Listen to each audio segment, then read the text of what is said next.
Welcome to Just Relationships, the show that offers you concrete ways to make your relationships better. Whether it's your boss, your spouse, your children, or your friends, the quality of your relationships in life directly affects how you feel about yourself and the success you achieve. Your host, Dr. Duffy Spencer, a psychotherapist, telecoach, author, and seminar leader, will interview top experts to help you learn to manage this essential part of your life. And now, here's your host, Dr. Duffy Spencer. Greetings to you.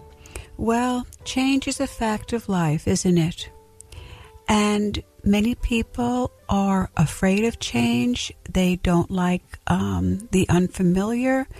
They feel uncomfortable. And yet it's all around us. So do we adapt to it? Do we create it? Are we a leader in our own life? Do we literally lead our own lives? Well, if you are intrigued by any of these questions, stay tuned because I want to introduce you to Carol Ritz, who is a professional speaker and authority on leadership and change. Welcome, Carol. Thank you, Duffy. I'm happy to be here. Thank you for being on Just Relationships. So you speak nationally and internationally on leadership and change. And, what goes wrong with that? What can go right with that? How can people manage and lead their own lives better? Well, it helps if we have a little bit of guidance. Because very often, especially when we're going through change, we have a tendency not to look inward to see what our strengths are. Because we've been through change. Mm-hmm. Our parents have been through change. And yet when it hits us, we kind of think that it's new all over again. Mm. So a good place to start, and when I talk about the 3 keys for driving change, the first key is to think of an influential person in your life that you have noticed their ability to lead others, and you've noticed how they come through change. Now, this could very well be a parent. It could be a boss. But think of a person that comes to your mind. It could be somebody, well known, like a Mother Teresa, like a John F. Kennedy. Mm. And you look at, okay, what quality stands out when I think about that person?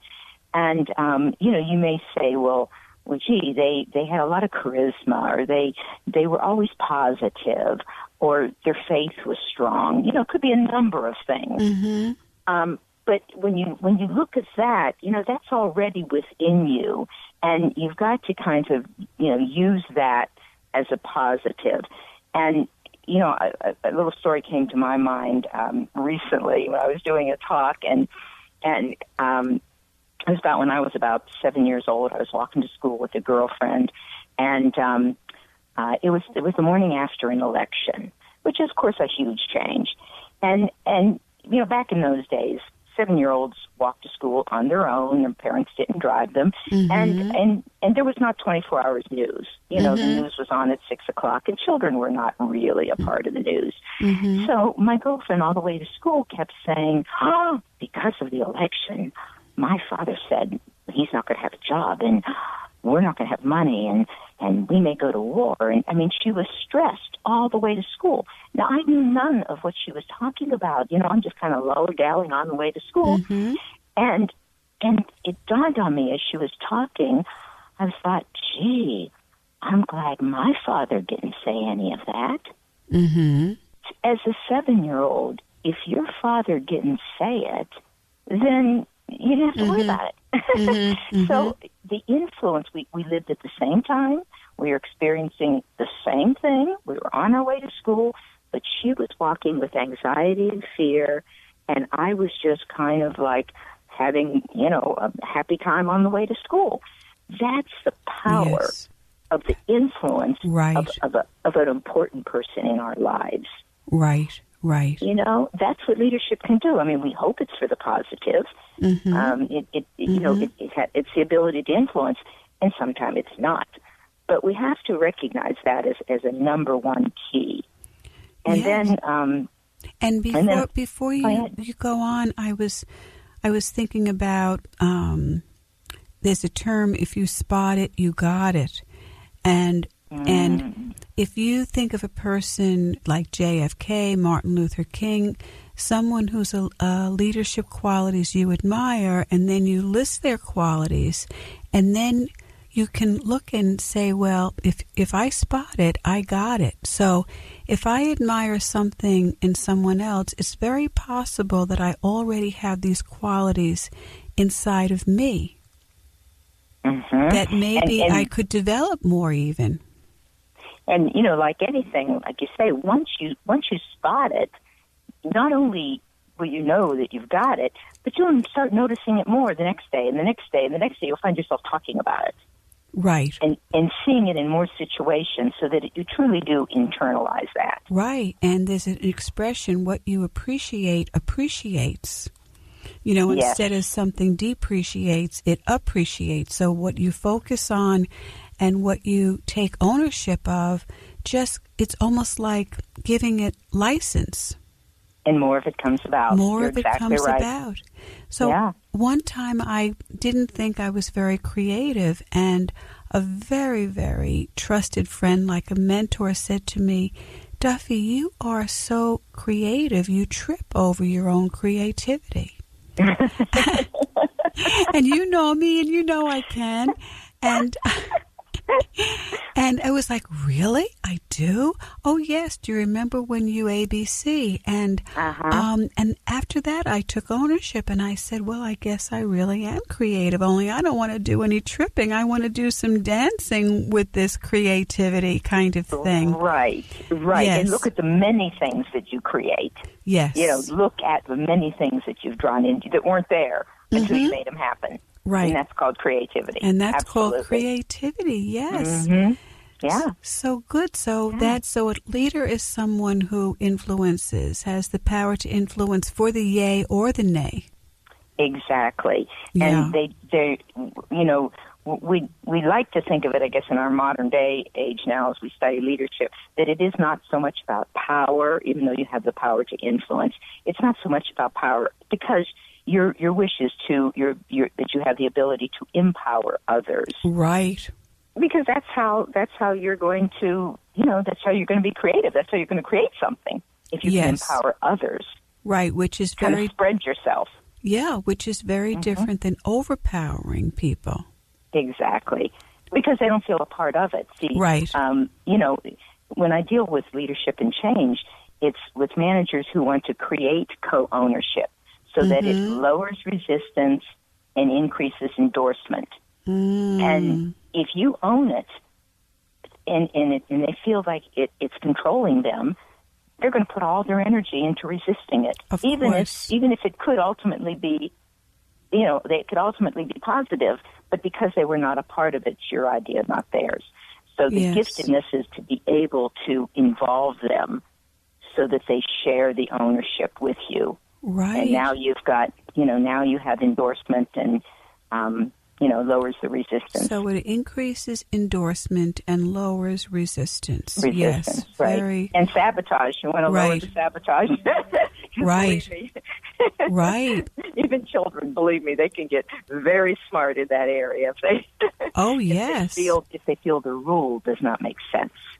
Oh, yes. And even children do not like arbitrary rules. Certainly adults don't, but children appreciate, here's the rule and here's because. The magic word. They want the why. Right. The why, and the word because is so influential. This is something we do because. Oh, okay. Well, the because is sharing. The because is sharing. You see, exactly. Instead of saying this change goes in effect on Monday, therefore you will, implement it. When you say the because, now that's sharing. That's sharing what we need to do on Monday. And that's saying, how do you see it? And let me know if it's stressful to you, and let me know if you need help. As soon as you got that sharing, so that's now another. We own it together. Right, another way of getting that co-ownership. And of course, any decision that people have input in, they are more likely to, as you say, endorse it, own it, go with it, be with it. Well, very often, if I come up with an idea or you come up with an idea, if the person we're talking to isn't accepting it, sometimes we want to take it personal. And so then we start, defending our situation, right. Taking our side and defending it. And really, we have to accept the fact that any new idea, anything different can be frustrating because it's a loss of control. Mm-hmm. We're moving from the familiar to the unfamiliar. Mm-hmm.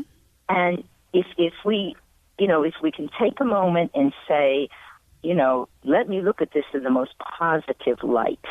Mm-hmm. If I can look in the most positive light, this reminds me of a story I several years ago when Art Linkletter was alive and he was speaking in Columbus, Ohio, where I lived at the time.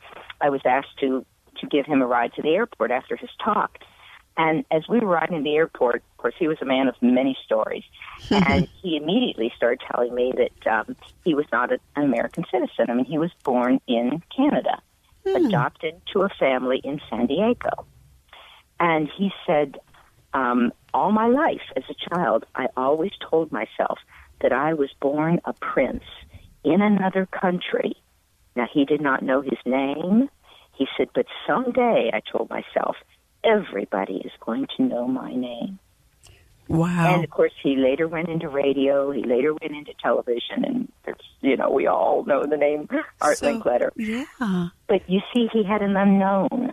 Mm-hmm. And that's how he dealt with it. He put the most positive spin on it that he could put on it.